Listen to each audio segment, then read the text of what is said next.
Yes, hello, hello. Good afternoon, all my friends. And I see many friends around here. And it is such a pleasure and a privilege to address you today at this session on Palestine. I'm really sorry I could not be there in person, but such are the times. Allow me, please, to thank Rose Foyer and Dave Moxham and all of the team of the Scottish Trade Union Congress for this gracious invitation. There is a long and storied history of Scottish trade union solidarity with Palestine. The first British city to win and to twin with a Palestinian city was Dundee with Nablus back in 1980 on the back of trade union pressure in the city. We remember many, many great names who have taken part in that historic event. So I truly feel among friends. As you know, the situation in Palestine is critical. Allow me to give you a brief summary on the catastrophe that is befalling the Palestinian people in the West Bank and in Gaza. Gaza has been, as you all have been following, subjected to an unprecedented and genocidal onslaught for the last 6 months that has killed and wounded over 100,000 people, destroyed 70% of Gaza's housing stock, and decimated the health and education sectors completely. Israel has imposed a famine on 2.3 million Palestinians. In the West Bank, including East Jerusalem, settler violence is rampant. Hundreds have been killed, thousands have been detained and are being held without charge or trial. Whole villages have been depopulated and homes have been demolished, forcibly displacing more than 4,000 people in the West Bank alone. And that was only in 2023. The situation has become so bad that this week, only this week, the Lemkin Institute for Genocide Prevention issued an active genocide alert saying Israel is committing genocide not just in Gaza, but across Palestine. And despite the mountain of evidence of Israeli war crimes, the UK continues to resist calls to take stronger actions against what it says it's a lie. That is Israel. It's a lie. This raises so many questions, my friends, that are simply not being asked of the British government. What kind of ally makes you complicit in the worst of international crimes?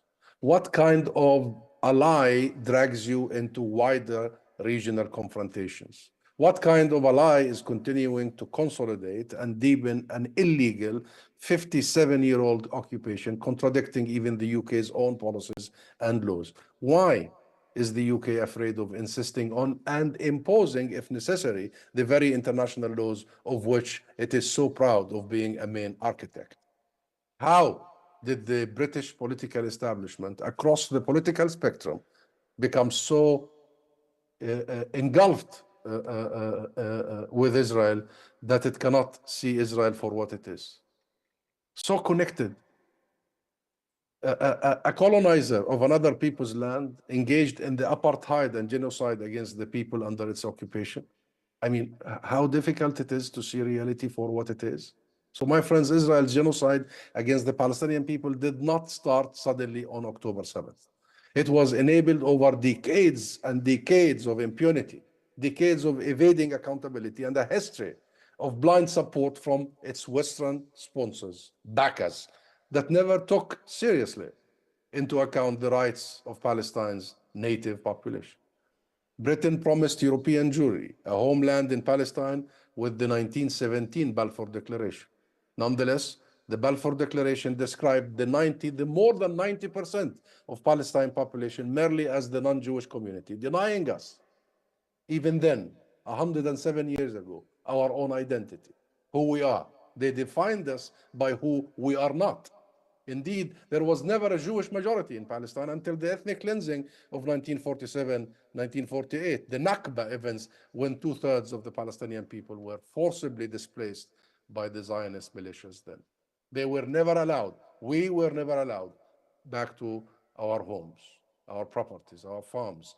Instead, their homes and lands, our homes and lands, were confiscated by the nascent state of Israel, a massive act of appropriation, which was given legal cover under Israel's 1950 so-called absentee property law. This injustice lies at the heart of the Palestinian struggle.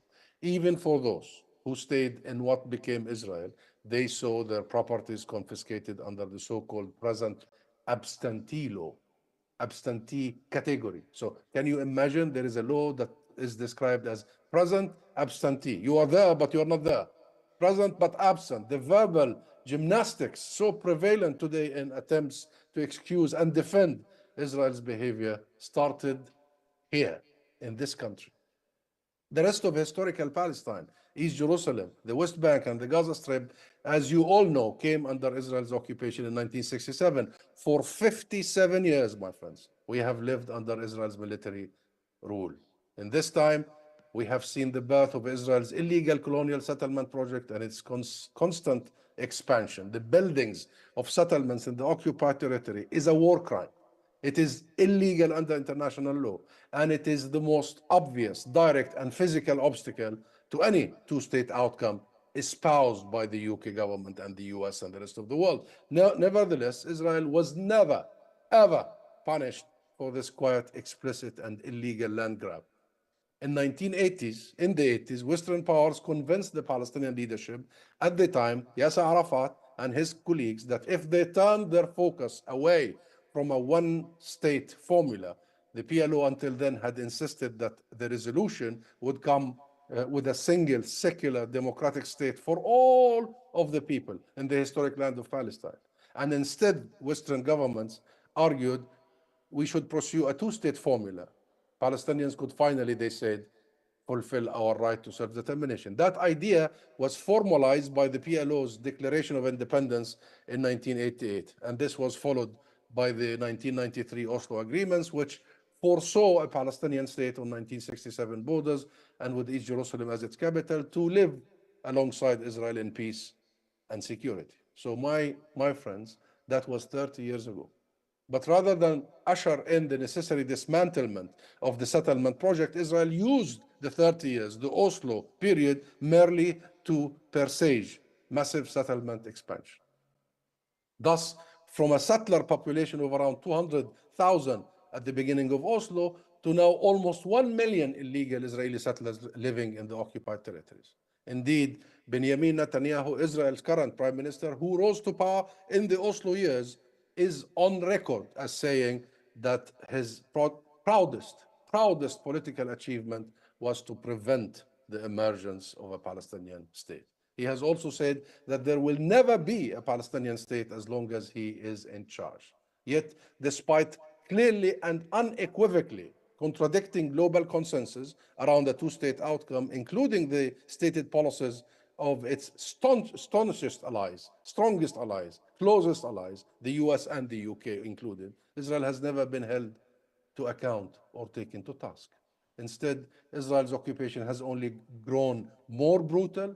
In Gaza, for instance, this constituted squeezing the economic life out of the territory with a 17-year-old land, sea, and air blockade that stopped the free movement of goods and people to and from Gaza. In the West Bank, we are under constant attacks by armed and unhinged settlers under the protection of the Israeli military. And I'm so proud to see Shaher Said, the president of our trade unions, here with us, because he comes from Nablus, where many of the villages surrounding him have been attacked only in the last few days, like Limghayr and many other villages. And I'm sure my good friend, Brother Shaher, will let you know and share with you the horrific situation in the occupied West Bank as we speak. This is all overseen by twin legal system in the occupied territory. It's a twin legal system that grant Israeli illegal settlers in the occupied territory more rights, different rights,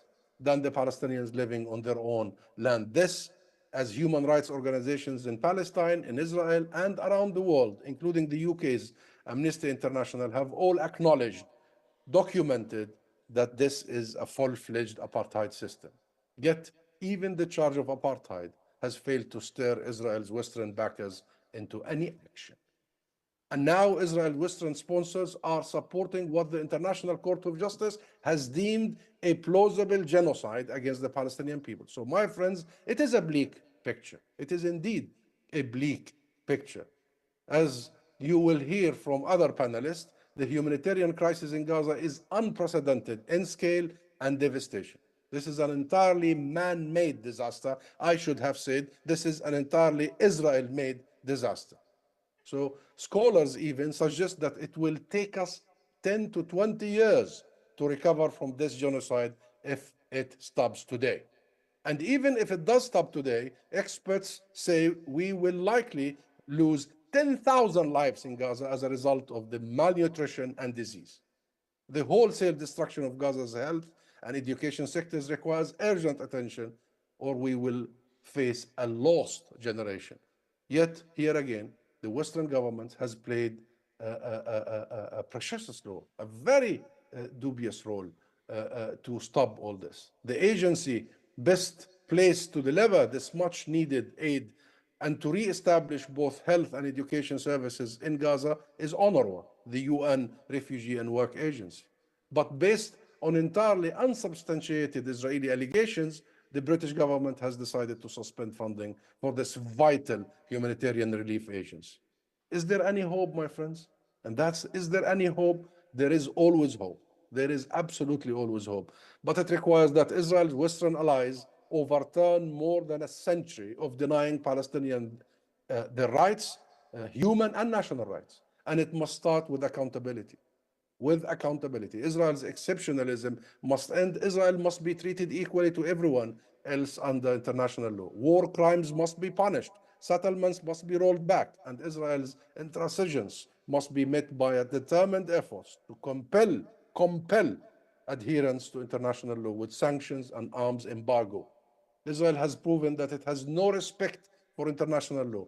Its Western backers have shown they are willing to support almost any and all actions Israel chooses to take, up to and including genocide. The change will come from you, my friends. And here I'll conclude. The change can only come from you, as it started more than 40 years ago. It is already coming from you. The unions, the ordinary citizens, the human rights groups, the political activists, students, and young people everywhere. Millions upon millions have taken to the streets across the globe demanding change. And I'm so proud of particularly the British people, and you've seen the streets of London, of Manchester, of Glasgow, of Edinburgh, of Cardiff, everywhere. They have done so consistently and repeatedly and determinedly. They have done so because they see clearly that Israel is not only a threat to the Palestinian people. Israel is a threat to the entire edifice of the global rules-based order, to the structure, to the very idea of our rules-based order. They see clearly that the kind of world they want to leave to their children is one in which equality before the law is respected and lawbreakers are punished. You give us hope, and I've been following particularly the Scottish trade union sides. And this is an apartheid South Africa moment for us. And for Israel, when the scales fall from people's eyes everywhere, like the anti-apartheid movement. This is now a global movement for Palestine that has united the masses to speak with one voice to become an unstoppable movement, unstoppable force. And you, trade unions in Scotland, in the UK, and around the world, are at the forefront of this movement. You represent the voice of conscience and humanity for Palestinian liberations and return, for the equal implementation of international law, for the sake of peace and justice. Even in these darkest moments in Palestinian history, there is hope, my friends. There is hope that reason will overcome irrational bias. There is hope that humanity will once again unite to condemn genocide, the vilest of crimes, and vow, we all should vow, once again, that we will never repeat such horror. And this time we must mean it. All of us must mean it.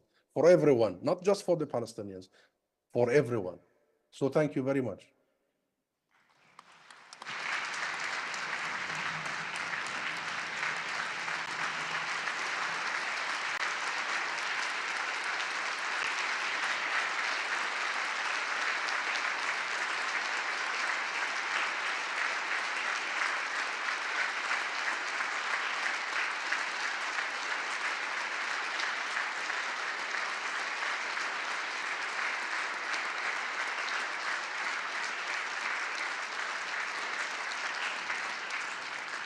Thank you.